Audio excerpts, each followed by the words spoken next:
Bonjour à vous, mes chers catéchumènes. Désolé, on ne peut pas se voir en vrai, il y a des virus et tout ça, mais je voulais quand même faire un petit peu de catéchisme. Donc si vous prenez le temps de regarder cette vidéo, eh bien ce sera super. Je voulais parler d'une question tout à fait essentielle. En fait, la question c'est la suivante, c'est qui est Jésus? Bah oui, la question de Jésus c'est quand même important. Si on est chrétien, c'est qu'à la base c'est quand même sur Jésus. Mais en fait, Jésus, qu'est-ce qu'on en sait? Qui était-il exactement? C'est compliqué. Certains disent qu'il était homme, d'autres qu'il était Dieu. Enfin bref, la chose n'est pas simple. Je voulais éclaircir ça avec vous. D'abord, la question de savoir est-ce qu'on croit en Jésus. Alors, certains disent que croire en Jésus, c'est croire qu'il a existé ou qu'il n'a pas existé. La réponse, c'est qu'aujourd'hui, globalement, pas grand monde ne dit que Jésus n'ait pas existé comme personnage historique. Jésus a évidemment existé. Maintenant, est-ce qu'il a fait tout ce qu'on raconte dans l'Évangile? Ça, c'est moins sûr. Donc, il est probable que Jésus ait existé. Il faut bien qu'il y ait une base à cette histoire. Maintenant, peut-être qu'on en a un peu rajouté dans l'Évangile. On aura l'occasion d'y revenir quand on parlera des miracles. On l'a peut-être déjà fait, je ne sais pas. Alors après, la question c'est de... Effectivement, je vous ai dit, le christianisme se fonde sur le Christ. Donc on dit Jésus-Christ est le Seigneur. Ça, c'était l'ancienne déclaration de foi des débuts de l'Église. Quand quelqu'un voulait devenir chrétien, on lui demandait est-ce que tu crois que Jésus-Christ est le Seigneur? Ça peut s'entendre de différentes manières. D'abord, ça peut s'entendre d'une façon très divine, puisque le Seigneur, c'est le nom de Dieu. Quand les gens prient, disent « Oh Seigneur », etc. Bon, donc Jésus est le Seigneur, ça veut dire Jésus est Dieu. C'est ce qu'un certain nombre de gens croient. Ou alors, Seigneur, c'est celui auquel on obéit, et à l'époque du Moyen-Âge, celui qui protège. Donc, je suis prêt à dire que Jésus est Seigneur, si c'est pour dire que c'est celui que je veux servir, et puis c'est celui qui me protège, pourquoi pas. Maintenant, ce que je n'aime pas trop dans cette confession de foi, Jésus-Christ est le Seigneur, c'est qu'il y a un côté très hiérarchique, si vous voulez, et Jésus, pas mal d'endroits, explique qu'en fait, il est aussi notre frère, enfin qu'il est proche, et Seigneur, ça donne une position d'inférieur et de supérieur qui n'est pas forcément très agréable. Alors finalement, Jésus est-il Dieu ou est-il homme? Alors les deux se défendent. En général, l'Église a toujours très sagement essayé de rester entre les deux en disant que les deux extrêmes sont mauvaises. Dire que Jésus est Dieu seul, ça pose quand même beaucoup de problèmes. Pourtant, certains chrétiens le croient. Dire que Jésus est homme seul, c'est un peu faible. Certains le croient aussi. Mais en tout cas, vous voyez qu'il y a une grande palette et qu'on trouve des chrétiens un peu partout. Entre ceux qui vraiment divinisent Jésus, pour eux c'est l'image de Dieu, ils prient Jésus, etc. Et puis à l'inverse, ceux qui disent, moi, ce en quoi je crois, c'est en Dieu, et Jésus, il a eu une certaine image, une certaine idée de Dieu, il nous a parlé d'un Dieu d'amour et de tendresse, et c'est tout ce qui me convient, mais en fait, je crois en Dieu. Donc vous avez tous les intermédiaires possibles entre Jésus homme et Jésus Dieu. Il y a de la place pour tout le monde là-dedans. Bon, l'Église, elle, vous disais-je, elle a plutôt essayé de pousser en disant, restons au milieu. Alors les problèmes des deux extrêmes. Dire que Jésus est égal à Dieu, c'est pas évident. D'abord parce que dans l'Évangile, il y a beaucoup de passages qui montrent que Jésus n'est pas égal à Dieu. Par exemple, il dit, quand on lui demande quand est la fin du monde, il dit ça, personne ne le sait, pas même le Fils, seul le Père le sait. Donc il y a des choses que Dieu sait que Jésus ne sait pas. Voilà. Ou alors, quand au moment au jardin de Gethsémanée, vous savez, juste avant d'arriver à la Passion, Jésus dit à Dieu, il prie et il dit s'il était possible que cette coupe passe loin de moi sans que j'en boive, non pas ma volonté, mais la tienne. Donc ça suppose qu'il y a une volonté qui n'est pas celle de Jésus, donc il y a une différence. Et puis sur la croix, il dit mon Dieu, pourquoi m'as-tu abandonné, etc. Donc en tout cas, a priori, Jésus n'est pas Dieu lui-même, c'est-à-dire que Jésus, c'est pas Dieu en forme d'homme qui se promènerait avec des sandales et une barbe.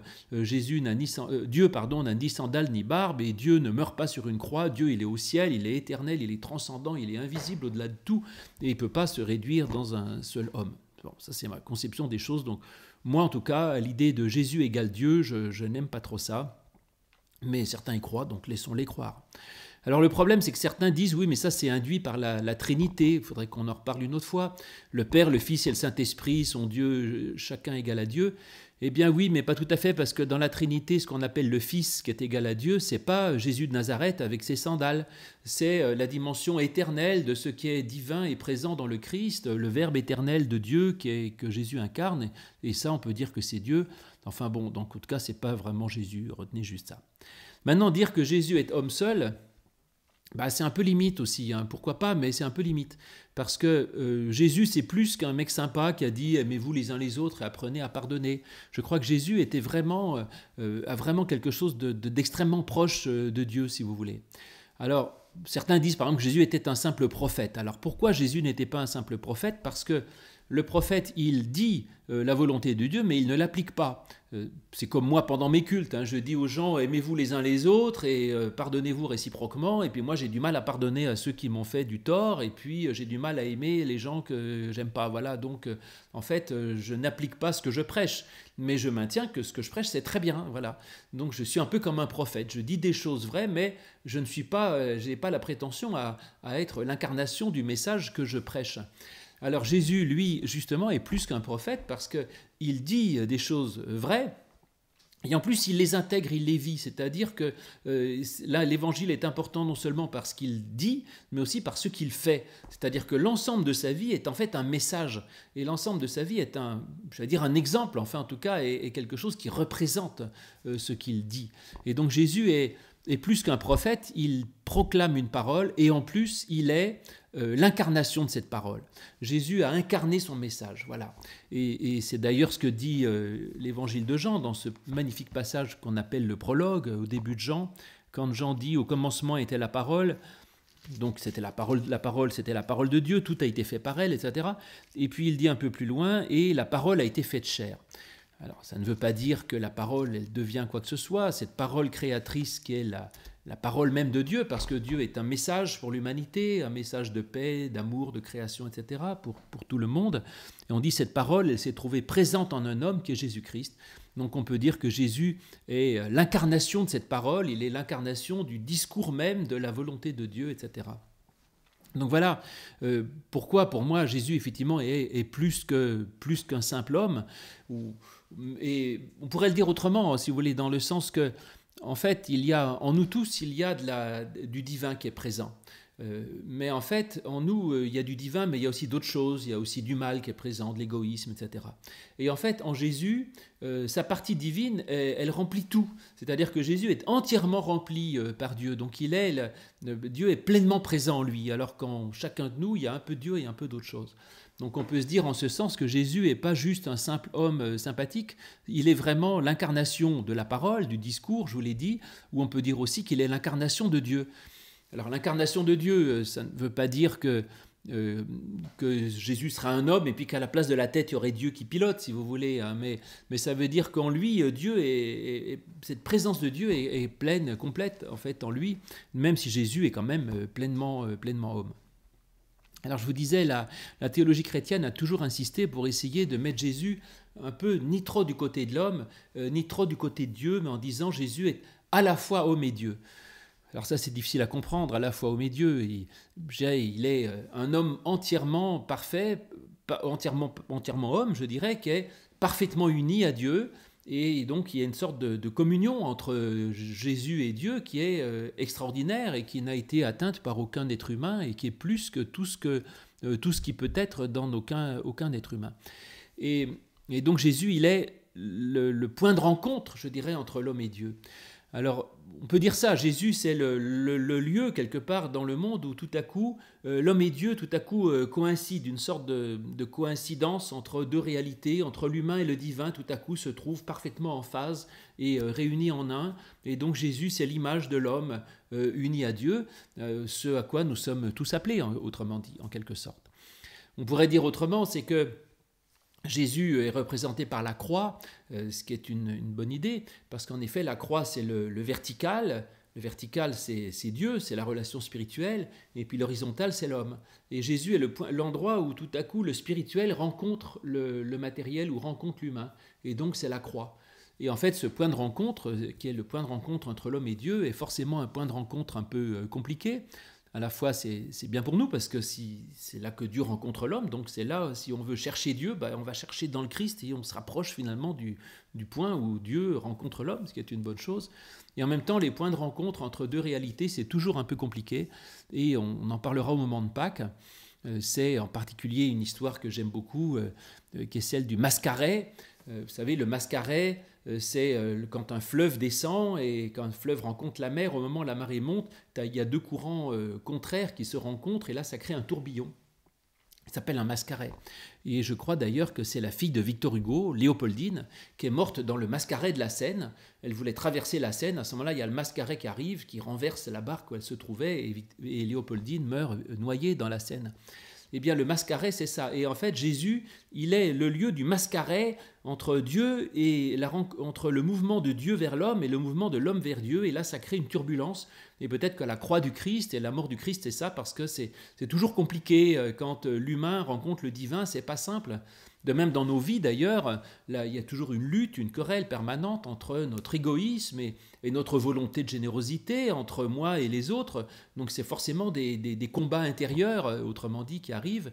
Et en Jésus, les deux forces sont tellement puissantes que ça crée un bouleversement qui est la croix et finalement qui finit par tuer Jésus sur la croix. Mais il montre en même temps qu'il y a une dimension en lui qui est plus forte que la mort, et c'est la résurrection qui pour moi est spirituelle, donc de dire même si on meurt physiquement, il y a quelque chose qui demeure. Donc voilà l'idée du Christ. Alors, point de rencontre entre l'homme et Dieu, du coup, question, est-ce que ce point de rencontre entre l'homme et Dieu, entre le ciel et la terre, est-ce qu'on accède par le bas ou par le haut ? Moi, j'aurais un petit peu tendance à le voir à partir du bas, c'est-à-dire... en fait, c'est l'homme qui s'unit à Dieu, l'homme qui s'approche de Dieu. Jésus, c'est l'homme qui comprend Dieu et qui tout à coup a en lui la plénitude de la présence de Dieu. La théologie classique a plutôt tendance à voir les choses dans l'autre sens. C'est Dieu qui envoie son Fils, c'est-à-dire Dieu qui envoie un homme pleinement uni à lui. Donc c'est Dieu qui descend pour visiter l'humanité. Laquelle des deux visions est la bonne ? Je ne sais pas, peut-être qu'il faudrait en fait avoir un peu les deux. Jésus, c'est l'humanité qui s'approche de Dieu et c'est aussi Dieu qui rejoint l'humanité. Il faudrait arriver à trouver ce double mouvement finalement entre un Dieu qui s'approche de nous, qui se donne à nous, qui s'offre à nous, et en Jésus, c'est Dieu qui vient nous visiter en fait, qui vient nous visiter d'en haut, qui s'offre à nous et qui accepte même au prix d'une souffrance de venir se donner à nous. Et puis c'est aussi en Jésus-Christ l'humanité qui découvre Dieu, et c'est absolument génial. Donc voilà pour Jésus, le Christ. Après, Jésus est donc à la fois homme et Dieu. Maintenant, si vous voulez absolument associer Jésus et Dieu, eh bien, peut-être qu'après la mort, on peut le dire, parce qu'en Jésus, il y a donc cette dimension physique, et puis la dimension spirituelle qui est Dieu. Sur la croix, la dimension physique, elle meurt, donc Jésus meurt sur la croix, donc la partie, je dirais, mammiféresque disparaît, il reste que la dimension spirituelle. Mais comme je vous ai dit que la dimension spirituelle du Christ, elle était totalement unie à Dieu, admettons qu'après la mort, il n'y a plus le corps, il n'y a plus de vie biologique, donc il ne reste plus que la vie spirituelle qui, elle, est totalement unie à Dieu et coextensive avec Dieu. Donc admettons que le Christ, entre guillemets, d'après la résurrection, vous pouvez considérer que c'est égal à Dieu. Donc si pour vous, vous priez le Christ, admettons que ce soit le Jésus d'après la résurrection, le Christ uni à Dieu, pourquoi pas. Mais en fait, dans le fond, ce en quoi nous croyons, ce en quoi je crois moi, c'est plutôt Dieu. Et Jésus-Christ est le moyen, le vecteur, le point de rencontre, la porte d'entrée qui permet d'accéder à Dieu. Il est le chemin, la vérité et la vie. Nul ne vient au Père que par moi, dit-il dans l'évangile de Jean, au chapitre 14. Donc Jésus est vraiment mon sauveur, celui qui me mène à Dieu, la porte ouverte vers Dieu, la porte ouverte vers le ciel, vers l'éternité, vers l'amour, vers la joie, celui qui m'a fait comprendre que Dieu est un Dieu d'amour. Et donc en lui, il y a quelque chose d'absolument extraordinaire que je vous invite, que j'espère que vous apprendrez à découvrir. Et donc, et vous, mes amis, quel est votre Jésus ? Vous pouvez me le dire si vous voulez. Là, on ne peut pas trop discuter, donc c'est moi qui cause, mais ça m'intéresserait de savoir quel est votre Jésus.